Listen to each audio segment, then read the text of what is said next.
All right, all right, all right. Welcome, welcome, welcome, Mr. Saad. How are you doing today? Hi, I'm doing great. How are you? Doing great. You sound optimistic. Always. There's no better way than to sound optimistic. It's the only way to live.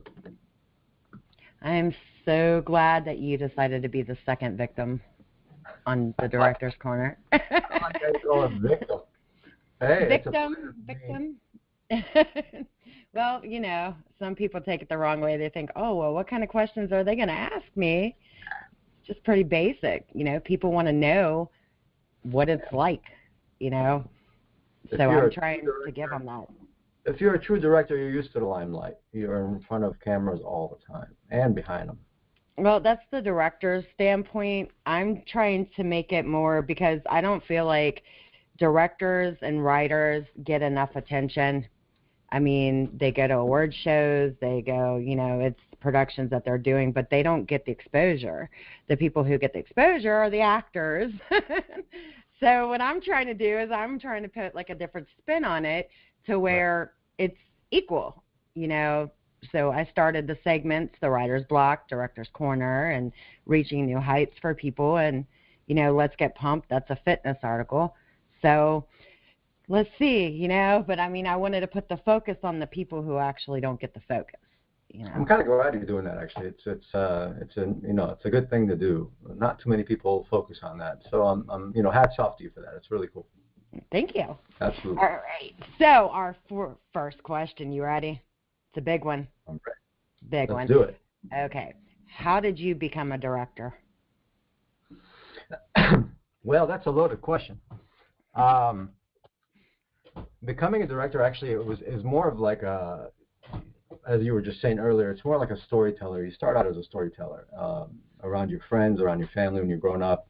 You can tell as you're growing up where you fit when all your friends are playing makeup and, you know, they're pretend and everything. You know where either you're the guy that's taking directions for someone, okay, you stand over here, and that person will go stand over there, or you're the guy that's saying it, hey, you go stand over here and you go stand over there, and I'll be back here with the little camera pretend. And so I was that guy. You know, at 13, I was telling and writing little stories for our friends and in our neighborhood and family, and whenever my cousins would come over, I was basically the guy that kind of placed everybody, had the idea, the outline. We didn't write anything down. We just kind of went off the cuff and had fun, you know, enjoyed it. And then little by little, as I got older, writing was really something that was basically a story in your mind that you want to, you know, see come to life. So everybody would come to me and say, hey, Saad, you want to do this? Or, hey, Saad, you want to do that? And I'd be like, yeah, I'll write it for us. And I'll bring the, you know, either the toy camera at the time or a real camcorder. You know, camcorders back in the day were about, you know, this big. And you buy the VHS tape and you pop it in and you have fun with it. Of course, you snuck it out because Dad wouldn't let you have it. But that's really how it all started, and I carried that on to adulthood, just writing. I wrote poetry, I wrote short stories. A few of my poems actually were published nationally and internationally. So it was interesting to see, here's this young Egyptian guy, you know, straight out of Egypt at the time. I came to the U.S. when I was 10 years old. So the Christian Egyptian growing up in the Middle East, had no idea my life would even go in that direction, let alone my name, because, you know, most people can't pronounce my name, Saad Joseph Gerges. They either say Saad or they say any other word that they can think of that doesn't sound like Saad. So becoming a director was really, it was more like a path that you kind of had to pave for yourself, if you will. You have to really believe in yourself first and foremost, and you have to believe in what you're doing and your vision. That's really what it comes to, in my opinion, my humble opinion, of becoming a director. Becoming someone who's interested in wanting to show the world what you see and hope that they would see what you see. It's a beautiful thing. Okay, so what do you think the most important skills for a director is to have? You know, basically leading into this question of yours is piggybacking on what I was just saying, is that you really have to be able to convey, not just to the actors. I mean, conveying to the actors is important, absolutely. But you really have to convey to everyone on your team your vision from the lighting department to the camera department, to hair and makeup, to the style of what you want the location that you're shooting at to look like, whether it's a set or you're on location. All that it has to come together. And if it doesn't come together, then your vision is really, at that point, your vision is skewed because you're not conveying what you want. Yeah. I think, when you're a director, you see the whole entire thing in your head. Whether it's your script or someone else's script, you're seeing the entire process come to life in your mind, and then you're conveying that to your actors. Of course, before you get to the actors, you're talking to your gaffer, you're talking to your DP, you're talking to your electric department, the construction department, and everybody's coming together to ask, what's your vision? What do you see? How do you think your skills are going to show us what you're seeing? And so that's really important skill to have as a director, because if you don't, you're really kind of guiding a sinking ship. So how do you develop a story? I think the story, it starts with an idea. The idea has to be, it could be as simple as you saw two people holding hands in the street, and then all of a sudden they got into a fight.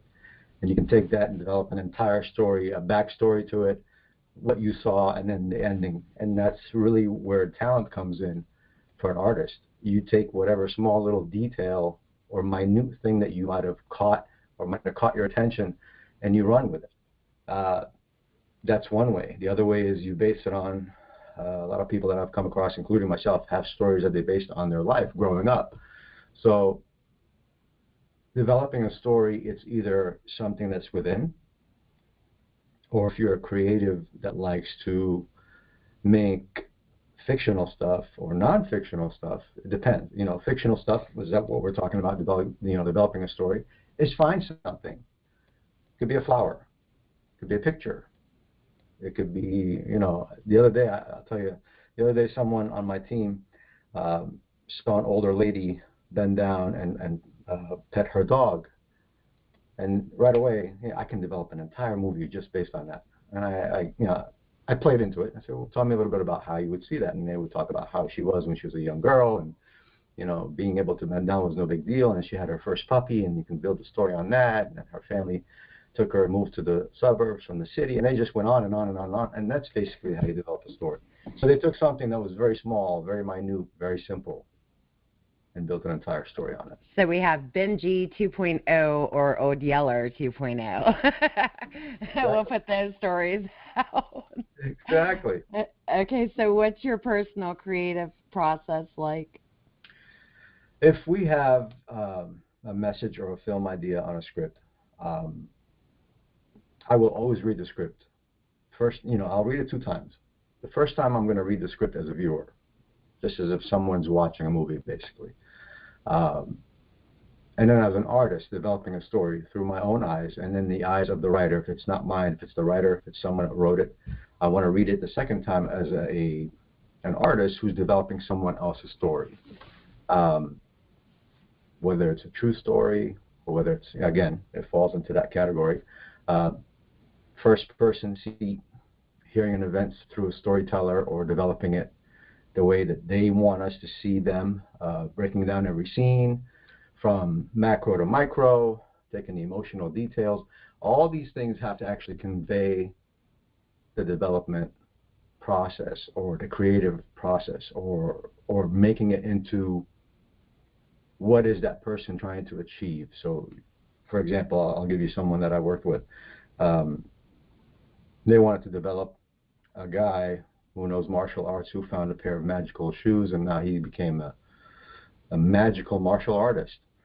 When you first read the script, you have to take it in as a viewer, and then you go back and get in the mind of the writer and say, okay, the personal creative process has to be this way. This is what I see. 9 out of 10 times, I'm always on the same page with the writer, if it's not myself, because I'm able to understand where they're coming from. After you read it the first time, you go back and read it the second time. Now you understand what they're thinking. And it's almost the writing, literally the writing's on a page, and you're just developing that story. Yeah. So, you feel what you're taking in, really. So that's very important. The writing process is real fun the first 20 times. Yeah. Yeah. People don't get that. They're like, oh, yeah, they just threw that down and now we're going to make it. No, it does not go like that. It I've is seen those. written and then written and written and written and written. A lot. I mean, oh, gosh. Yeah, I've seen that too. I've seen people who have written one time, it's a first draft, and it goes into process of pre-production, and you can tell someone who took their time developing a story and someone who just rushed something, put it on tape or film. It's in your work. Everything shows in your work. If you don't take your time, it shows. If you take your time, it shows. If you really, I'm all about intricate details. I'm a very perceptive person, so I pay attention to detail on that level of microscopic, image. If there's a hair out of place, or if there's a button out of place, or if there's a background that's out of place, it has to all be seamless. The big guys didn't get to be where they're at because they just, put it together and threw it together and there you go. No, they took their time to develop it with intricate detail, and that's exactly how a filmmaker should be. If you're portraying a story, especially if you're in the director's chair, everyone's looking to you. They might be looking at your actors, but after all said and done, if your actors did a horrible job, your lighting was awful and your audio was ridiculous, and the costume department did a horrible job getting the right costume, and it looks plastic on actors, and now everybody's looking to you. Oh, you directed this. Oh, I see. And you'll never work this out again. So, what kind of movies have you directed? I've directed drama, action, action drama combination.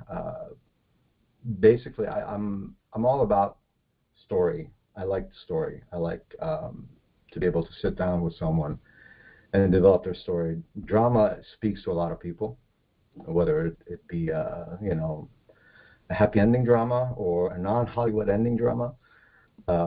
Something that captivates the audience and kind of clinches you at the heart. That's very important to me. So action drama is really cool because you have some action in the middle, and then you're developing both beginning and end of the story. Thematically speaking, it has to have a nice theme to it to be able to unfold the right way. So drama and action. I would love to also direct comedy and musical, but drama and action is where I'm at. I like a little bit of everything. I mean, I'm not a director, but I mean, as far as writing and acting, I'm big on comedy because a lot of people, they just say I'm so funny. And I'm not saying that I am, but I don't try to be intentionally, but the stuff I say kind of comes off, it just kind of rolls out. And I've had people say, you should be a stand-up comedian. No, I'm good. But I mean, comedy's a lot of fun because you can go either way with it, and you can make a dark comedy or you can just make, here we go, Kevin Hart, comedy. It's a lot of fun, I think, to make. Plus, I like the fact that, like, I heard George Clooney, he plays a lot of pranks on people. So I think that would be fun, just to mess with people and get in their heads a little bit. Hey, you might as well. You should try directing. I like it. Yeah, well, I mean, I can do pretty much everything on a production except for operate that camera. Okay. That's the only thing I really can't do. So I'm going to ask you two of the same questions that I asked Mr. Michael Gibbons last time. Okay. What was your first short film that you've directed? My first short film was actually called Deadly Assumption. That took us a year and a half to put together just to be able to get out the dang thing, and it just was, oh my God, nobody would cooperate. And for it was a 10-minute short film, 10 or 15 minutes, and of course you would think we would take our first short film and make it simple, but no, we had streets closed, we had a fire department ambulance, not a regular ambulance, but we had to get a fire department ambulance to be in the shot. In Florida, things can't be simpler. Back in when we first started this whole thing, this is where we're at. But that was a very challenging short film because it was two guys who had the director's head, and nobody else wanted to kind of, like, they didn't want to upset either one of us. You know what I mean? Like, they wanted to make everybody happy. So I would see a scene, he would see a scene a different way, and we would shoot it twice and see which one looked better after. Because as you know, you shoot the film as one story, You take it to the editing, it's a whole different story. And then whatever comes out of the editing is another story altogether. So, yeah. The Godfather. yeah. They went to bat over that one, I'm telling you. But I'm Italian, so I love that movie. I got hooked on that and The Godfather, The Godfather Part 2, and then the new show, The Offer. I don't know if you've ever seen that or not, but God, you got to watch that one. I was glued. I think I binge watched it like twice. Yeah, it was good. So what about your first feature film? Well, that's a good one too. Our first feature film was called Not Deadly Assumption. It was called Unity of Souls, because we were going to take Deadly Assumption and make it into a feature, but we decided to put that aside and work on something more tangible to audiences to be able to relate to. And so Unity of Souls actually was done the original time back in 2000 and I want to say 2012. And after it was all said and done, it was packaged, it was ready to go. We sat back and looked at it again with a couple of distributors, and we were like, okay, the message on here is going to be a little tough for a lot of people at that time to be able to understand and to absorb. So we said, we need to go back and rewrite this whole entire story and reshoot this film. So technically, the first feature was done. It was in the can. It was ready to go international. It was ready to go all over the world. And then it was pulled back by my instinct as a human being in general, let alone a filmmaker. It just was able to give me a chance to look at it from different eyes after you put it away for a while. You go back to it and look at it again. And so we decided not to launch Unity of Souls. And we put it back on the, basically the whiteboard, and kind of went through the whole thing all over again. And so now we're in pre-production of it all over again. And we're trying to get it done kind of in a different light, if you will. Not so strong, I guess, because I'll tell you what, I'm definitely not a Scorsese or a one of those intentional directors that want to just kind of hit you upside your head when you watch a movie. I can be, and I try not to be. I try to be in the middle somewhere. I'm a cut between Lucas, Spielberg, and Tarantino. If you put all those three together, you'll get Saad. Only because of the way the style I like to shoot, and a lot of people know that I'm very forward with my thinking. So sometimes what I'm saying is a little bit farther along the line from people to understand, so they'd have to go back and watch it again and again. So that's where we're at with that. So the feature that we did, back in the can, waiting to be redone, and so hopefully we'll get it done. So there's a method to the madness. There's a method to the madness because of the content that is within the story. Some of it is real, some of it is make-believe. It's a culmination of both. And so, as not to insult anyone, or I'm not Tarantino again in that light where I can go out and be like, hey, screw you, you don't watch it anyway. If you don't like it, too bad.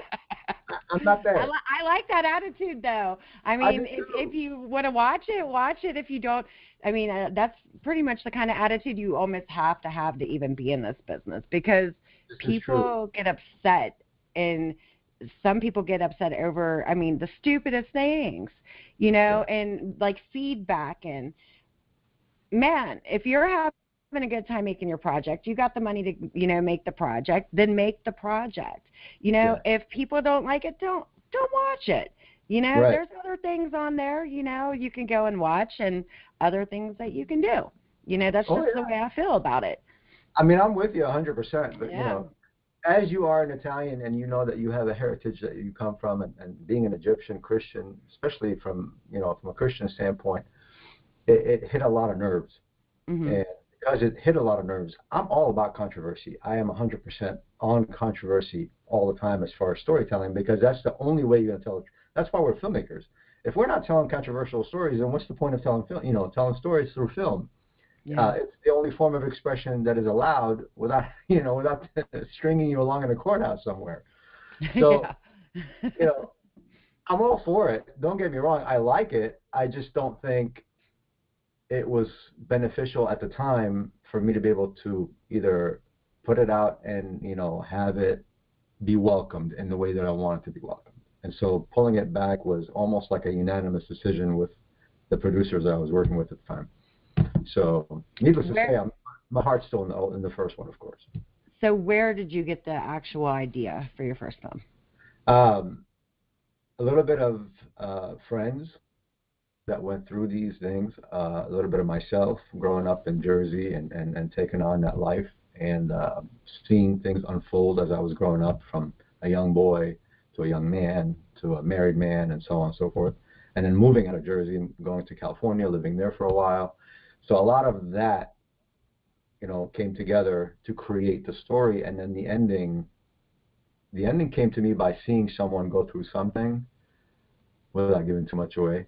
Yeah. And they went through something that was just startling. And seeing that, I said, oh my God, this has to be in the story. Yeah. And then I put it in the story, and while we were shooting it, it was a tearjerker. I mean, to the point where everybody was kind of, sobbing at the film when we were shooting it. It was that strong. Wow. So, pulling it back and looking at it after, you kind of realize that, yeah, I don't think the world's ready for this yet. Yeah, that's true. I mean, I know that you're on board with Shattered Dreams, and that one is, I don't know how many times we've wrote that and wrote it. It seems like I could never get happy with it, but I actually am happy with what's coming.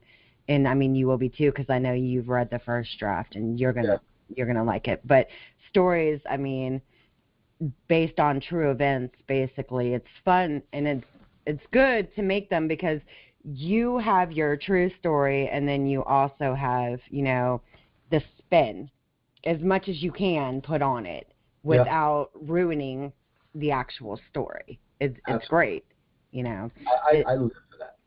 Yeah, it's going to be fun.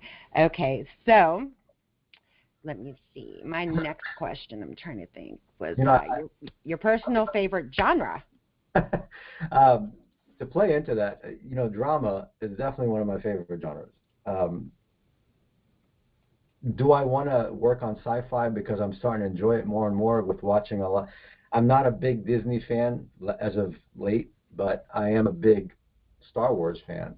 And of all the things that have been coming out on Star Wars, all the spin-off shows, I've been a Star Wars, kid since I was growing up in Jersey. I never went to the theaters to see the movies because I wasn't allowed, but I got to see them on VHS when they came out.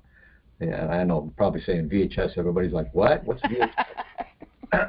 So, I got to see them on VHS, and then I got the DVDs, and now, you can download them, you can stream them. But all the spin-off shows got me to really want to work on features or even episodic shows in the sci-fi world.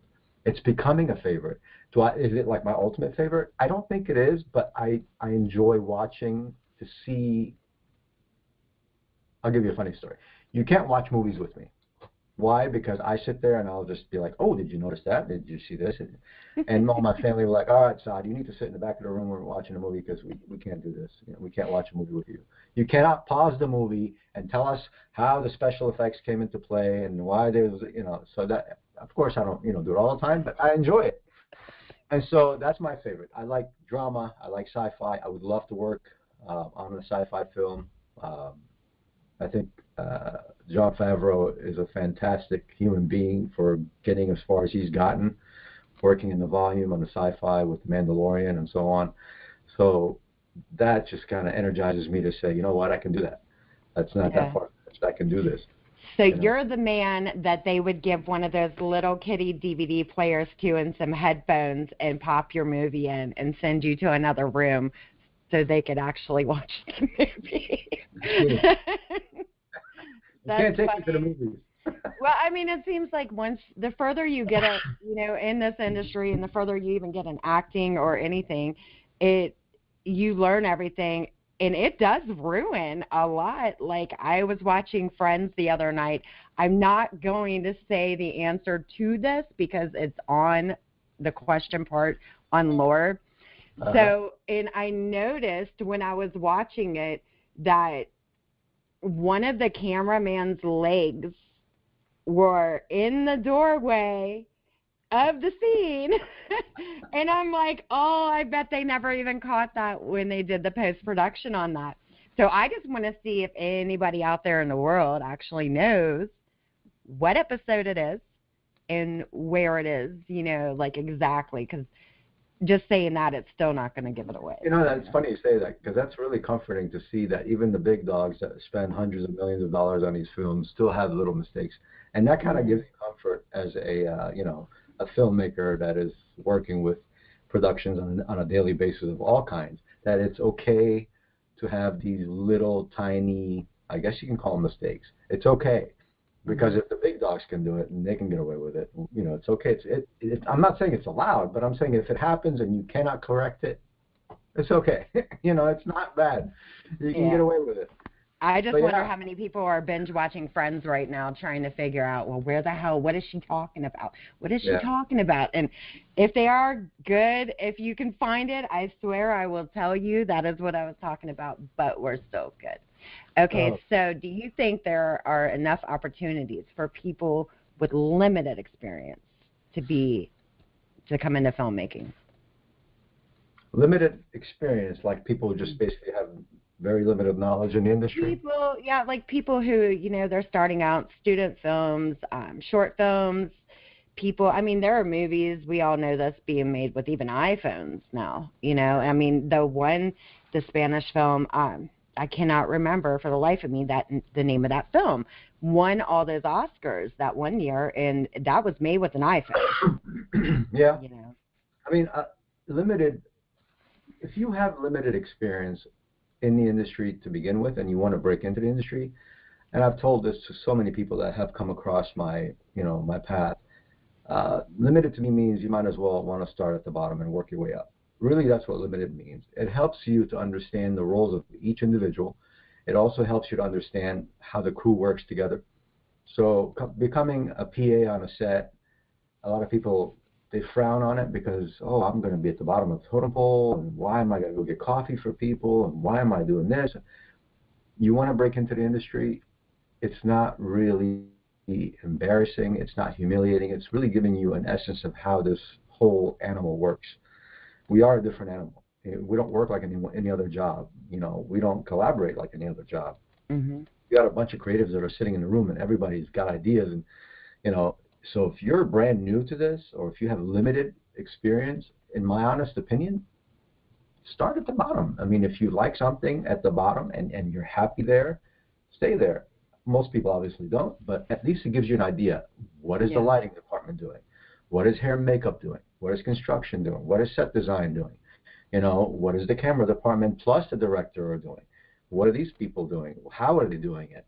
And then pick something that you might think that you like and kind of gravitate towards that and just become more involved. Ask questions, after the production is done. A lot of those guys don't mind talking, as long as they're not working. If they're in wrap or they're done for the day and they're, pulling cables or whatnot, just be like, hey, I have a question. How did you get there? And believe me, when you ask someone on the set, hey, how did you get there? They're going to talk to you like till the cows come home. They don't mind, know. And if they like you and they like your vibe, I promise you, you're more than likely going to either mesh with them or they're going to say, hey, you know what, it might not be paying, but do you want to come hang out with us on the next set and at least get an idea of what's going on? And it builds that camaraderie and that relationship. And eventually, your limited experience becomes, full experience, and you can move on. But to answer your question, if you have limited experience, try starting at the bottom. Yeah. It doesn't hurt.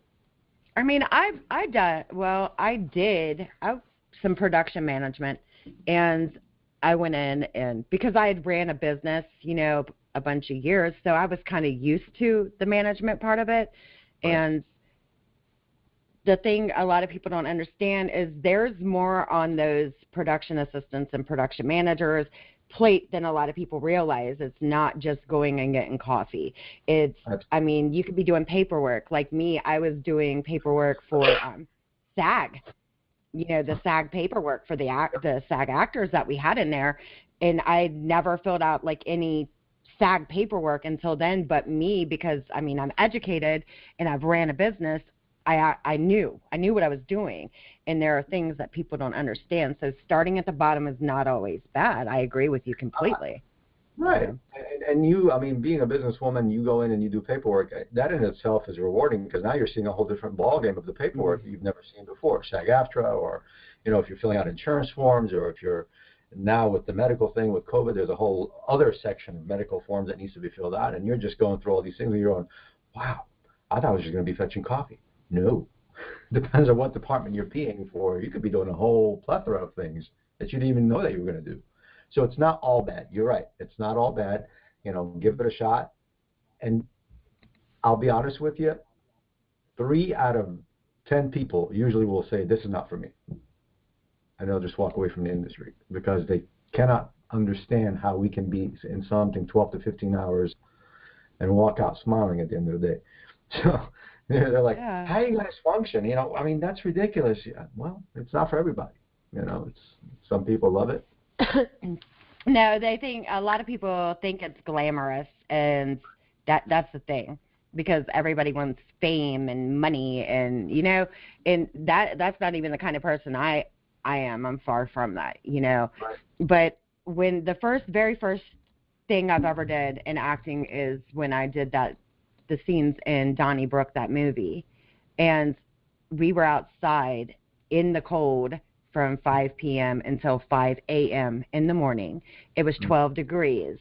I had on shorts and a tank top. Oh, yeah. 3 days. 3 days. And I tell you what, and then where it was shot, because now that it's been released for years, so I can actually say we were at a campground. And it was muddy as hell because it had rained, But I had never had so much damn fun in my life because it was just fun, to do. I was cold as hell, but it was fun, But I mean, it's not all glam, and it's not. It's not for everybody. Not everybody can handle it. Not everybody can deal with it. But those who do and persevere, they go on to say, this was the best experience of my life, and I would never trade it for the world. And it's true. A lot of people enjoy it. That's why we're in it. I mean, from a director standpoint, it's a little different, but I've been down in the trenches. I worked PA for 18 months before I even saw my first actual key position, in the industry. And I didn't mind. I actually had fun. They would look at me like, how are you happy at 15 hours and you just started this job? Like, I love this. Like, I don't mind being in the midst of this chaos. It's where I live. It's where I come alive. And up until, doing DP work or doing AC work or, pulling focus, if I'm not working, I'm bored. How about that? That's how I am. If I'm not constantly, even at home, if I'm not doing something, I create these projects around my house. I do. I've painted my house, I know, 5 times since we've lived here. Wow. Yeah. Because I'll get bored and then I have new things spinning in my head and I'm like, okay, I got to change this and I got to do that. You know what I mean? Because I'm just bored if I'm not working. I have to be working constantly or I go crazy. That's the only way. That's the only way to live. So what advice do you have for aspiring filmmakers? Be kind to yourself. Don't be so hard on yourself. Take it easy. Enjoy the process and enjoy the journey. Not everything you're going to do is going to come out perfect. And not everything you missed make you a failure. It's okay to fail, but failure is an event. It's not a lifestyle, and it's not who you are. It's just an event that happened for that particular time. So don't be so hard on yourself. If you fail at something, or if you failed at making something that you wanted to, it's okay. The good part about this is you can try again. If it's someone else's project that you worked on and you did something wrong, if you can correct it, correct it. If not, if you gave 110% effort and in your heart of hearts you gave 110%, then you did your job. You're good. So take it easy on yourself. Don't be so quick to want to jump into the next position. Savor. Yeah. Savor the time you have in whatever position you're in. Because you will look back on it one day and be like, man, life was simpler when I was, or life was easier when I did. So it's a journey, and I know it's been said and it's been overused, but truly, honestly, enjoy the journey. It's going to be worth the wait to get to your final destination, if you have a final destination. I don't feel that there is such a thing. We're Mhm. always learning. We're always growing. So Yeah. in a nutshell, enjoy the journey, blaze your own trail, and just have fun. I agree. You I know. definitely agree with you. I mean, so, okay, I have another question that's completely off the topic because I know I told you pretty much what we were going to talk about. Drones. Yes. What made you want to do drones? I could never personally fly one. I would probably crash the equipment. But I mean, it looks like fun, and like the shots you get are they're great. I've seen your work, you know. Thank you. Honestly, this is going to sound silly. I've always wanted to fly. I'm sure a lot of kids think the same way. I always wanted to be Superman growing up. I wanted to put on that cape, and I wanted to. As a matter of fact, and here's a funny one for you. Living in Egypt when I was a little boy, we lived on a second floor, and this is, I barely remember this, but my mom used to tell me all the time. She said you would put on the bed cover around your neck, you'd get a C-47, and you would clip it, which is basically a clothesline hanger, and you would clip it in here, and you would put it around your neck, and you'd flap it in the back, and you would run from the living room to the balcony, and you would jump on the clothesline. Literally jump on the clothesline thinking that you're going to fly. So one time the clothesline gave, and I landed on the floor from the second floor. Oh God. I was okay. I don't know how. I think the angels carried me down to that. But she said, you've always wanted to fly, and you thought that you were Mighty Mouse, because Mighty Mouse, that they played in Egypt back in the time, can actually fly. So here I was trying to be Mighty Mouse. And as I grew up, I started loving Superman. You know, Christopher Reeves was one of my favorite Supermen. Yeah. He was the original. He'll always be my original.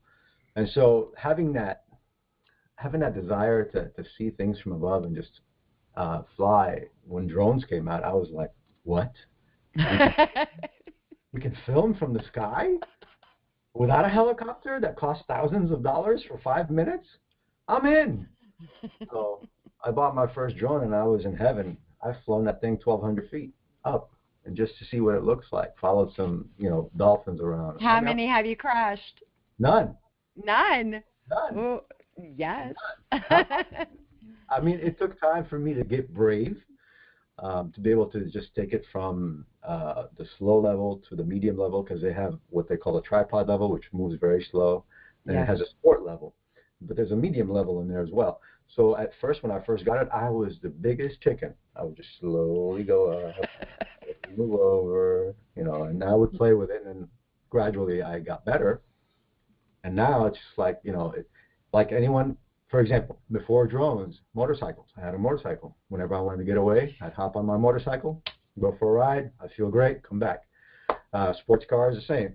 So when drones came out, and I've had too much, and the world's way too busy and noisy, I'll grab my drone, hop in a car, go by the beach, and fly my drone. And I'm in the zone. I'm there. I don't I let don't think anything a else. lot of people realize what those kind of rides can do for you. Because me, I love to ride motorcycles.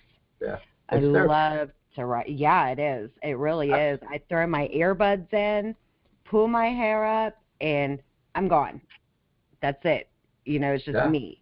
And they don't get it. A lot of people they're afraid of bikes, and it's not the bike you have to be afraid of. It's not even you. It's everybody else on the road that you have to be afraid of, and so people true. on their cell phones, and people like that just make me mad. But when I get in those moods, I have to do something, Yeah, and that's awesome because I mean you're like me in a way. You just jump on a bike, and that's exactly what I do when I get irritated. I leave, yeah. you know. Now, now I jumped through my drone. Yeah. We're gonna keep you away from clotheslines. Yeah. I mean, when you go out, and that's the thing too, is I learned to go high. I've tackled a bunch of birds up in the air, because when drones first came out, birds thought they were just a toy that they were going to grab. And I've tackled some birds. I've lost some propellers, but I have replaced them. But it never crashed. Literally, I mean, thankfully, it never crashed. But yeah, that's one way. And I mean, don't get me wrong. I'll still hop on a bike if I have a chance. That I laid down, but it wasn't my fault. It's someone who cut me off again, and it was an older person here in Florida. It's kind of hard to not come near an older person anywhere. Yeah. So, but yeah, I laid it down and I walked away from it, luckily. But I got back on the horse and I rode again. So, but yeah, I enjoy it. I love it. Oh, I have a story I could tell you. I'm telling you, I laid down not a motorcycle, but a scooter. Ooh. Yeah, I grew up riding four-wheelers and dirt bikes and stuff like that. So I kind of borrowed one of my friend's little scooters when I was like 14 years old, and I had the experience. Well, it was raining and I had somebody on, and if they see this, please still don't be mad at me. But we were going up to this park, and there was like a turn that kind of went like, I don't know, kind of like that, all the way around. And I told the person, I was like, don't, because they kept doing this on the back. I'm like, don't lean, because if you do, I know we're going down. I'm just going to let us go at this point. So they kept it up in the rain. We were doing 25, which too fast to be going around that corner, too fast. And I knew when they did that, we were going down. So I let it go. You know, I let it go, and we went down, and I was scratched up pretty good, but it could have been a lot worse. You know, you tell somebody, they have to listen. You know, Yeah. They have to. Absolutely. It was a dangerous story. That's a scooter. I mean, Yeah. come on. Yeah. It wasn't a motorcycle. Yeah, that's true. I mean, a bike would have been maybe a little bit heavier than that little scooter, depending on what kind of bike you have, because I've felt bikes that have been lighter, you know, than the ones. Now I prefer anything less than a 1250 is a waste of my time. Right on. So what are some of your other hobbies besides Mighty Mouse and motorcycles? Outside the film world, I love working out. I enjoy being healthy. I like, just being outdoors. I enjoy anything outdoors, whether it be swimming or whether it be running or weightlifting, even it's in the gym. It's away from the house. As far as sports, I played sports when I was a kid, but right now, at my age, if I'm in the gym 4 days a week, I'm happy. If I'm swimming, I'm happy. If I have time for both. But yeah, I enjoy that. I just enjoy, I'll tell you honestly, between California and Florida, weather-wise, I would enjoy California weather all the time. It was 100%, hands down, it's better weather than Florida. I did not know I was allergic to bees and fire ants until I came to Florida. And so when I got stung by both and blew up like a balloon, I limit being anywhere near grass or anywhere that has anything remotely close to bees or fire ants. So I stay near the water by the beach. And that's really it. But fire ants will tear your ass up. I'm telling you, I grew up in Las Vegas, and I was sitting on the grounds because we would just sit. I was young, and you see these little ants. They're red. Oh man, they hurt. I mean, I lived there, California. Honestly, over California, I think I would still go with Florida. Really? Yeah, because I mean, I grew up out west, and I love the beaches in Florida. I do. I think they are way prettier than the beaches out west.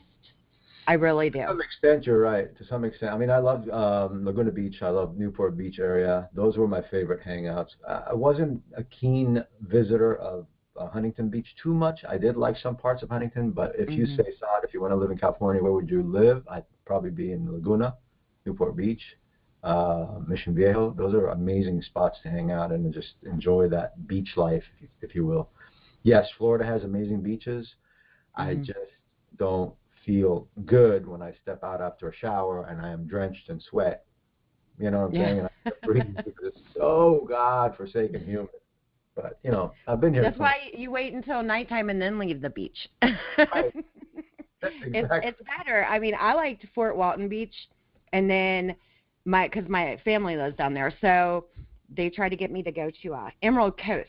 I didn't have the time to make it to that one yet, but I heard that place is really pretty. Yeah. Right now they're in restoration phase after that big hurricane, so all the southern west areas are torched from everything that went down there. But they're coming alive. They're coming together again. That was something. Yeah, that's the one thing about living down there, though, because I mean, you have to worry on that whole coast about hurricanes. I mean, Yeah. it's nice if you constantly have the money to keep rebuilding, and it's really beautiful to go down there. I mean, but it's you live there. It's gorgeous. You know, it is. It's really gorgeous, but But we missed it by this much. I mean, we were literally blessed in ways I could not understand how it went this way and then that way, and it just missed Tampa. yeah, It destroyed everything else in sight.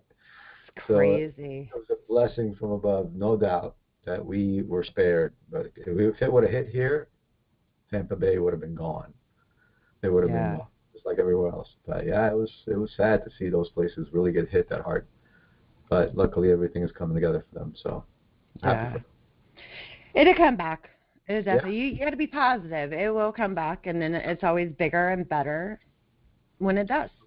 Yes, You know. absolutely. And we'll make some more films down here, hopefully. Yeah. Last question. Yes. Where do you see yourself in the future? And I'd say 5 years. In the industry? Or In general. Just in general. Well, hopefully both my daughters will be married and out of my hair financially. Love you, girls. And, hopefully we'll have about 4 or 5 features under our belt and moving on to maybe some major productions for some of my wish list films that I want to make. And I'll always be working, so I don't foresee myself retiring, really. I'm not the type of person that says, when I reach this age, I'm going to be done with the industry or I'm going to be done with working. To me, I enjoy what I do. I love what I do, so I do what I love. Those two come, like, they're almost intertwined for me. So retirement is not on the horizon. So 5 years from now, I'll still be doing what I love. Hopefully I'll be doing more of it. Maybe work with some people to create a network for some of the things that we want. That would be ideal. That's very important for me to have a network that shows things that are not being seen out in the world because it's not fitting the profile. So if we can develop that, that would be great. I do have a lot of ambition on certain things that will come to fruition. It's just a matter of time financially. Yeah, to stay working and to make an impact. That's really what it comes down to. I want to make an impact. I definitely understand what you're saying about girls. 5 of them. God bless you. 3 boys, 5 of them. And everybody's always like, why do you kind of favor the boys? I'm like, do you have a girl? No. Okay, then. You come back and you talk to me when you have a girl.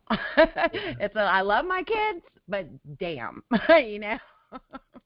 Sometimes you just need a break every once in a while, but all right. But, I mean, I can't wait until we get started doing what we're doing. I think that's going to be a lot of fun. We're going to have a lot of fun, but I'm not going to go into that right now because I don't want to ruin anything. I hear you. I am going to say thank you, definitely, for being my second victim. It's my pleasure. Thank you for having me. It was really nice to have this opportunity to speak with you. It's really awesome. Appreciate it. You're welcome, and we'll see you again, I know. Yes. Definitely. Okay. All right, well, I'm going to let you go, and All right. you're probably going to be getting phone calls, I'd say, about 2 hours maybe from your daughter. Dad, what are you talking about? This thing is growing. You don't have to fight too much with me. You know what? Honestly, it's worse when they're grown. I mean, I hate to say that because my youngest is 15, but I've got 21, 22, and another 22. And when they get older, you think they go, but they don't. I always say children are like yo-yos. They're dying to get out of the damn door, but as soon as they get out there and see what it's like, here their asses come again. And you toss them back out, and they come back, But, I mean, I love my kids. It's fun. It keeps your life interesting. But they are like yo-yos because they're dying to get away of the parents. But then they're like, oh, well, damn, And they realize how much their parents really did and how much they continue to do. Exactly. So, exactly. I'm with Definitely. you. All right. Well, I'm going to let you go, and you have a good evening, and thank you. You too. Talk to you soon. Bye-bye.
when I first gave my heart to yours, I was scared and feeling insecure.